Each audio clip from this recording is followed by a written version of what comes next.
आज काय मग? आज लेझी मोमो. इंटरनेटवर व्हायरल मोमोची रेसिपी बघितली आणि म्हटलं चला रे आपण पण करून बघूया.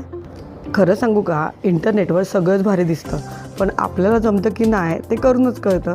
म्हणून म्हटलं तुम्ही रिस्क नका घेऊ, आणि मीच ट्रायल करून बघते. सकाळी फक्त मोमोचं नाव काढलं, लगेच पोरं तयार. वरून मुलगी कशी म्हणते, पप्पा चला बाजारातून सामान आणूया.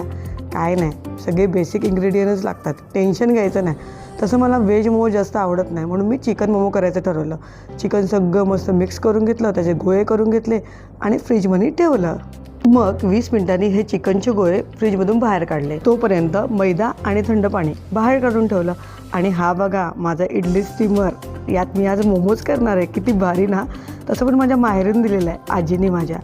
एक गोळा हलगत उचलायचा, मैद्यात घोळवायचा, पाण्यामध्ये डुबवायचा, परत मैदा, परत पाणी, परत मैदा, परत पाणी, असं 3 ते 4 वेळा करायचं. करताना असं वाटत होतं मी मोमो करते की शाळेचा कोणता सायन्स प्रोजेक्ट. तुमची कोणती रेसिपी फसू नये म्हणून मी तुम्हाला सगळं हे दाखवते आणि तुम्ही माझा एक फॉलो पण करत नाही. असो, सोया मोमो स्टीम करायला ठेवले आणि तोपर्यंत इन्स्टंट चटणी पण तयार करायला घेतली. फक्त काय शेजवान सॉस आणि टोमॅटो सॉस मिक्स करून घेतला आणि मी बस.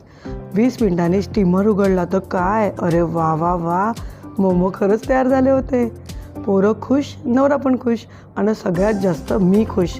पहिल्याच प्रयत्नात एक्सपेरिमेंट सक्सेसफुल झाला होता. बरं, आता सांगा तुम्ही हे घरी मोमोज बनवून बघणार का? आवडलं तर फॉलो करायला विसरू नका हां. चला बाय बाय.